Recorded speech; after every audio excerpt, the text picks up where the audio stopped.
ہم بڑا کیٹیگرائز کر کے کہتے ہیں کہ ہم رسپانسیبل نہیں ہیں، دوسری سائیڈ رسپانسیبل ہے، تو اس کا بہترین حل یہ ہے کہ ایک ایسا جوڈیشل کمیشن بنے جو سپریم کورٹ کے سینئر موسٹ ججز پر مشتمل ہو، تاکہ ایک غیر جانبدارانہ تحقیقات ہو سکے۔ جو ذمہ داران ہیں جنہوں نے یہ آرڈر دیا گولی چلانے کا، وہ اس کے رسپانسیبل ہیں، اس لیے ہم 26 کے اوپر بھی جوڈیشل کمیشن ڈیمانڈ کر رہے ہیں۔ جو دوسرا مطالبہ تھا میرا، وہ تمام جو سیاسی اسیران ہیں ان کی رہائی کا تھا، جو 9 مئی سے پہلے، 9 مئی کے بعد، نچلے لیول سے لے کے اوپر والے لیول تک جو مختلف جیلوں میں ہیں ان کی رہائی ہمارے ایجنڈے کا حصہ ہے۔ آپ کے پارلیمنٹیرینز، آپ کے کارکنان، آپ کی جماعت، آپ کے اتحادیوں کا اولین مطالبہ یہ ہے کہ آئینی، قانونی، عدالتی طریقے سے عمران خان صاحب رہا ہوں۔ بسم اللہ الرحمن الرحیم۔ سب سے پہلے ہم تمام لوگ، آپ تمام صحافی بھائیوں کا شکریہ ادا کرتے ہیں کہ آپ نے اتنا انتظار بھی کیا اور آپ ہمیشہ یہاں پر کوریج کے لیے موجود ہوتے ہیں اور ہماری آواز کو قوم تک پہنچاتے ہیں، خان صاحب کی آواز کو قوم تک پہنچاتے ہیں۔ آج مذاکراتی کمیٹی کی جو ہماری سائٹ سے ہے، عمر ایوب صاحب کی سربراہی کے اندر خان صاحب کے ساتھ ملاقات ہوئی اور اس کے اندر سی ایم کے پی کے علی امین گنڈا صاحب موجود تھے،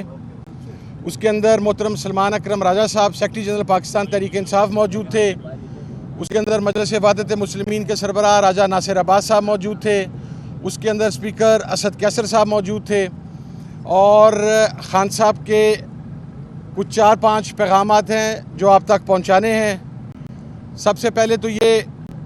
کہ ریمیٹنس کے حوالہ سے ریمیٹنس کی کال جاری رہے گی، اور اس کی نوبت کیوں آئی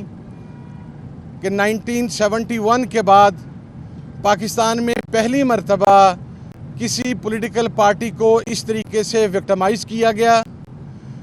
پولیٹیکل پارٹی کے بنیادی حقوق سلب کیے گئے، پاکستان تحریک انصاف کے کارکنان کو ٹارچر کا نشانہ بنایا گیا، پارلیمنٹیرینز کی چادر اور چار دیواری کا تقدس پامال کیا گیا، اور بحیثیت مجموعی سول رائٹس اور ہیومن رائٹس کو سسپینڈ کیا گیا، تو اس کے اوپر ریمیٹنس کی کال ہماری جاری رہے گی۔ اس کے بعد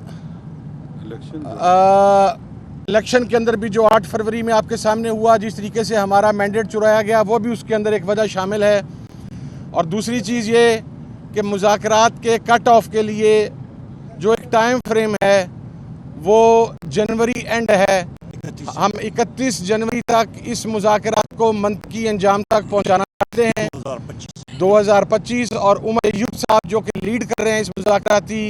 جو پروسیس ہے سارے کا سارا، اور ہماری کمیٹی کو، وہ انشاءاللہ 2 تاریخ کو حکومت کو بھی یہ بات فارملی آگاہ کر دی جائے گی اور آج آپ کے ذریعے بھی پہنچ جائے گی۔ تیسری چیز یہ کہ خان صاحب نے یہ کہا ہے کہ پاکستان کے لیے، پاکستان کی بقا کے لیے، میں اپنے پر ہونے والے قاتلانہ حملے، میں اپنے ساتھ روا رکھے جانے والے ہر سلوک کو معاف کرنے کے لیے پاکستان کے لیے تیار ہوں۔ کا موقف ہے وہ ہمیں رسپانسیبل قرار دیتے ہیں، ہم بڑا کیٹیگرائز کر کے کہتے ہیں کہ ہم رسپانسیبل نہیں ہیں، دوسری سائیڈ رسپانسیبل ہے، تو اس کا بہترین حل یہ ہے کہ ایک ایسا جوڈیشل کمیشن بنے جو سپریم کورٹ کے سینئر موسٹ ججز پر مشتمل ہو، تاکہ ایک غیر جانبدارانہ تحقیقات ہو سکے، سی سی ٹی وی فوٹیجز سامنے لائی جائیں۔ وہ لوگ جو ان سی سی ٹی وی فوٹیجز کے اندر موب کو پرووک کر رہے تھے، کیونکہ موب سائیکی آپ سمجھتے ہیں کہ جب کراؤڈ ایک موب کی حیثیت اختیار کرتا ہے تو وہ پھر انکنٹرولیبل ہوتا ہے، وہ کون سے لوگ تھے جو ان کو پرووک کر کے مخصوص جگہوں کی طرف لے جا رہے تھے، اس کا تعین سی سی ٹی وی فوٹیج سے ہی ہو سکتا ہے اور کسی طریقے سے نہیں ہو سکتا۔ اور 26 نومبر کے اوپر دیکھیں، ہمارا بڑا واضح موقف ہے کہ گولی چلی، آج کی تاریخ تک جو ہمارے پاس ایگزیکٹ ڈیٹا ہے، ہمارے 13 کارکنان شہید ہیں، ہمارے 64 بلٹ انجریز ہیں، اور ہمارے مسنگ کارکنز جو ہیں ان کی تعداد 150 سے 200 کے درمیان ہے۔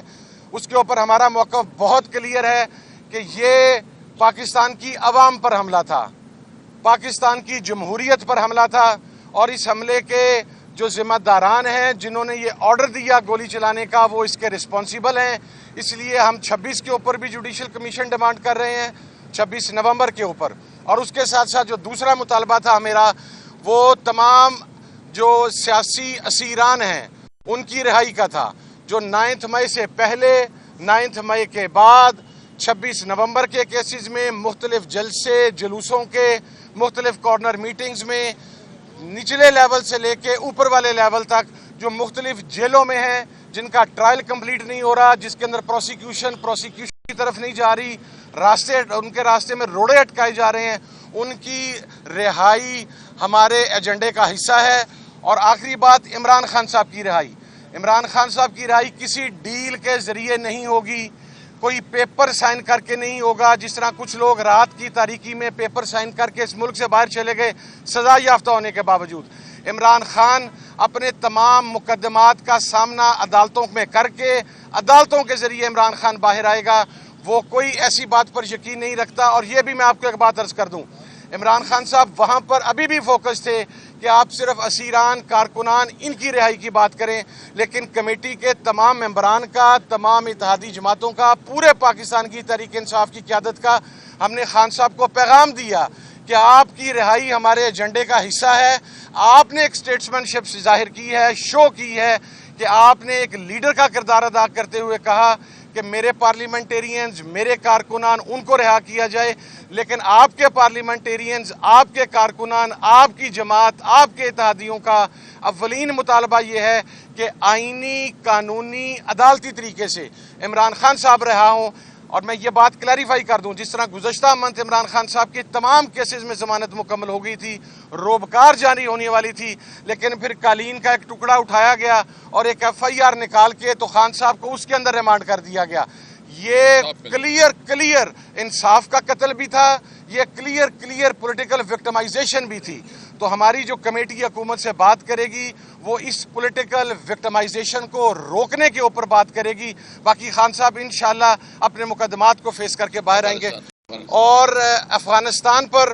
جو حملہ ہوا اس کے اوپر خان صاحب کا موقف بالکل کلیئر ہے۔ نمبر 1، ہم کسی پرائی جنگ کا حصہ نہیں بن سکتے۔ ہم پہلے بھی پرائی جنگ کا حصہ بنے، اس کا نقصان پاکستان نے 2 لاکھ کے قریب شہادتوں کی صورت کے اندر برداشت کیا۔ ہم اب بھی کسی پرائی جنگ کا حصہ نہیں ہو سکتے۔ اور افغانستان کے اوپر جو اٹیکس ہوئے ہیں ان کی خان صاحب کی طرف سے کنڈمنیشن آئی ہے۔ وہ ہمارا برادر اسلامی ملک ہے۔ پاکستان کے لینڈ آرڈر کی بہت ساری سچویشن افغانستان کے ساتھ برادرانہ تعلقات کے اوپر ہے، تو خان صاحب نے افغانستان کے ساتھ معاملات کو بات چیت کے ذریعے حل پر زور دیا ہے۔ یہ تمام چیزیں تھیں جو آج وہاں پر ڈسکس ہوئی ہیں۔ اب انشاءاللہ عمر ایوب صاحب کی سربراہی کے اندر 2 تاریخ کو ہم حکومتی کمیٹی کے ساتھ بیٹھیں گے اور یہ تمام چیزیں عمر بھائی وہاں پر بیان کریں گے۔ بہت شکریہ جی، تھینک یو۔ بہت شکریہ جی، تھینک یو ویری مچ۔